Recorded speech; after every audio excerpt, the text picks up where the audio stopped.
গরম গরম মুগ ডালের খিচুড়ি নিয়ে আপনাদের সামনে হাজির হয়ে গেলাম। সুপ্রিয় দর্শক, আসসালামু আলাইকুম। রেসিপিস বাই নাবিল মাম্মাম চ্যানেলে আপনাদের সবাইকে আরও একবার স্বাগতম।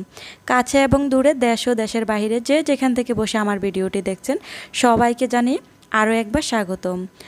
আশা করি সবাই ভালো আছেন, সুস্থ আছেন এবং নিরাপদে আছেন। শীতকাল, ঠান্ডা ঠান্ডা মানেই গরম গরম খিচুড়ি, গরম গরম খাবার। মুগ ডাল দিয়ে পারফেক্টভাবে ভুনা খিচুড়ি তৈরি করে আপনাদের সামনে চলে আসছি। আশা করি রেসিপিটি শুরু থেকে শেষ পর্যন্ত ফলো করবেন। রেসিপিটি তৈরি করার জন্য আমি এখানে নিয়ে নিয়েছি 250 গ্রাম পোলাওয়ের চাউল। আমি এখানে চাষি চিনি গুঁড়া পোলাওয়ের চাউলটা নিয়েছি। আপনারা চাইলে যে কোনো ব্র্যান্ডের চিনি গুঁড়া পোলাওয়ের চাউল ব্যবহার করতে পারেন। মুসুরির ডাল নিয়েছি 1 কাপ পরিমাণ, মুগ ডাল নেব 1 কাপ পরিমাণ। আমি 2 রকমের ডাল নিয়েছি। আপনারা চাইলে যে কোনো এক রকমের ডাল দিয়ে রেসিপিটা তৈরি করতে পারেন। যেহেতু মুগ ডালের ভুনা খিচুড়ি, তাই এখানে মুগ ডালটাই ব্যবহার করবেন। ভালো লাগলে মুসুরির ডালটা দিতে পারেন, না লাগলে দেওয়ার দরকার নেই। আমার কাছে ভালো লেগেছে তাই আমি দুটো ডাল মিক্স করে দিচ্ছি। 3টি উপকরণ খুব ভালোভাবে ধুয়ে পরিষ্কার করে চালনিতে পানি ছেঁকে রেখে দেব, যেন রান্নার পরে খুব ঝরঝরা হয়। সফট খেতে চাইলে পানির পরিমাণটা একটু বাড়িয়ে দিলে সফট হয়ে যাবে। সবাইকে অনুরোধ করব একটি লাইক দিয়ে ভিডিওটি শুরু থেকে শেষ পর্যন্ত দেখবেন। চ্যানেলটি ভালো লাগলে অবশ্যই সাবস্ক্রাইব করে পাশে থাকা বেল বাটনে প্রেস করে রাখবেন। একটি কড়াইতে পরিমাণ মতো রান্নার তেল গরম করে আমি এখানে পেঁয়াজ কুচি দিয়ে দিয়েছি 1 কাপ পরিমাণ। হালকা একটু নেড়ে চেড়ে এখন আমি এখানে গরম মশলাগুলো অ্যাড করে দেব। সরি, আমি নেড়ে চেড়ে দেইনি, ভুলে মুখ দিয়ে বেরিয়ে গেল। তেজপাতা 2টি মাঝখান থেকে ছিঁড়ে দিয়েছি, দারুচিনি দিয়েছি 2 টুকরো, সবুজ এলাচ দিয়েছি 4টা, একটু থেতো করে দিয়েছি, একটু কালো এলাচ দিয়েছি, আর গোলমরিচ লবঙ্গ পরিমাণ মতো 8-10টি করে দিয়ে দিলে হবে। চাউলের পরিমাণ 250 গ্রাম, 2 রকমের ডাউল 250 গ্রাম হবে। খুব ভালোভাবে নেড়ে চেড়ে 1 থেকে 1.5 মিনিটের মতো চুলার আঁচটা মিডিয়াম আঁচে রেখে ভেজে নেব, যেন খুব সুন্দর একটা ফ্লেভার আসে। লক্ষ্য রাখতে হবে পেঁয়াজটা যেন বাদামি কালার না হয়ে যায়। একটা সুন্দর ফ্লেভার আসলে, একটু নরম হয়ে গেলে এই পর্যায়ে আমি অন্য মশলাগুলো অ্যাড করে দেব। পারফেক্ট এবং ঝরঝরাভাবে ভুনা খিচুড়ি রান্না করতে গেলে অবশ্যই পানির পরিমাণটার দিকে, চুলার তাপের দিকে লক্ষ্য রাখতে হবে। আমি আদা বাটা দিয়ে দিচ্ছি উঁচু করে 1 টেবিল চামচ পরিমাণ। রসুন বাটা দেব সমান করে 1 টেবিল চামচ পরিমাণ। আদার থেকে রসুনটা আমি একটু কম ব্যবহার করেছি। আপনারা চাইলে আপনাদের পছন্দ মতো স্বাদ অনুযায়ী, কেউ কম বেশি মশলা খেতে পছন্দ করেন, যার যার পছন্দ অনুযায়ী দিয়ে দিতে পারেন। খুব ভালোভাবে 1 মিনিটের মতো নেড়ে চেড়ে ভেজে নিয়েছি। চুলার আঁচটা কিন্তু মিডিয়ামের থেকে একটু বাড়ানো আছে। 30-40 সেকেন্ড আন্দাজ করে ভেজে নিলেই হবে। মশলাগুলো যেন খুব ভালোভাবে কাঁচা গন্ধটা চলে যায়। উঁচু করে 1 টেবিল চামচ পরিমাণ জিরে বাটা দিয়ে দিয়েছি।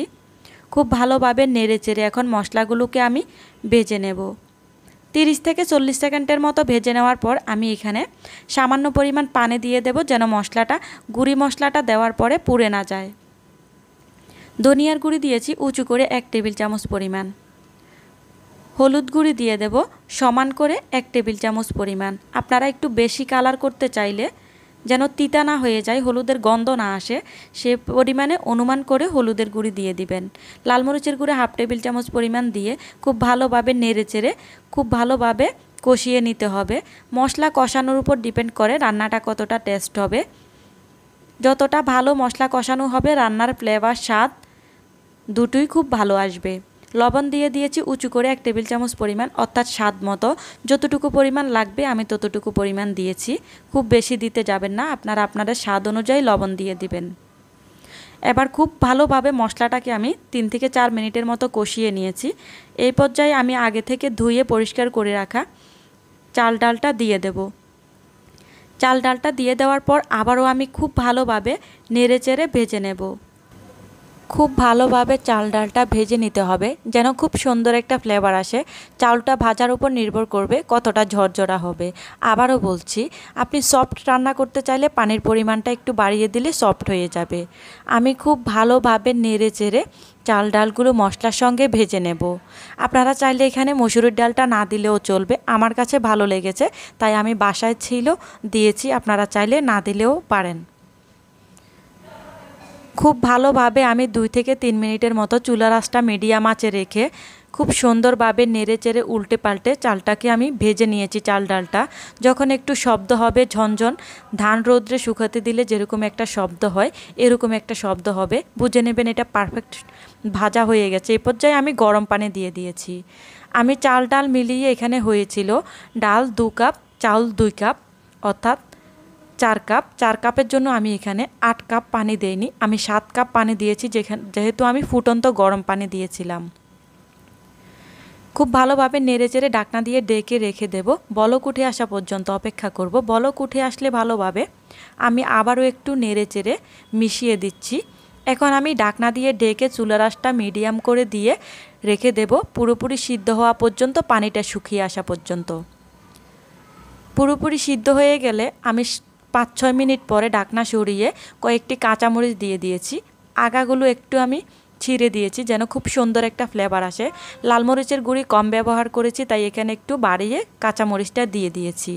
ঝালের পরিমাণ আসবে না, খুব সুন্দর একটা ফ্লেভার আসবে। চাইলে খিচুড়ির সঙ্গে কাঁচামরিচটাও ভেঙে খেতে পারবেন। ঢাকনা দিয়ে ডেকে রেখে দিয়েছিলাম আরও 2 মিনিটের জন্য। এরপর আমি এখানে কাঁচা সরিষার তেল দিয়েছি 1 টেবিল চামচ পরিমাণ, আপনারা চাইলে নাও দিতে পারেন। এটা খুব সুন্দর একটা ফ্লেভারের জন্য এই কাঁচা সরিষার তেলটা দেওয়ার কারণে পারফেক্টভাবে মুগ ডালের বুনা খিচুড়ির যে একটা ফ্লেভার পাওয়া যায় রেস্টুরেন্টগুলোতে, এটা তারই ফ্লেভার। আমি সেই রেসিপিটা ফলো করে আজকের এই রেসিপিটা আমি রান্না করেছি পারফেক্টভাবে। এইভাবে কোনো রকম মাংস ছাড়া মুগ ডাল দিয়ে ওনারা এই বুনা খিচুড়িটা এভাবে তৈরি করে থাকেন। আমি কোনো রেস্টুরেন্টে খেতে গেলে আমি যতটা সম্ভব চেষ্টা করি মামাদের সঙ্গে একটু কথা বলার জন্য, কিন্তু ওনারা বলতে চান না। তারপর আমি ছোট ছোট রেস্টুরেন্টগুলোতে চেষ্টা করি কথা বলার জন্য রেসিপিটা ওনারা কিভাবে তৈরি করেছেন।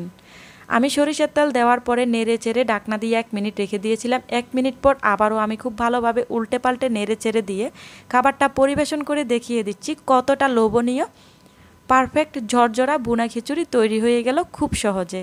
চাইলে ধনিয়া পাতা কুচি দিতে পারেন, আমি এখানে দেইনি।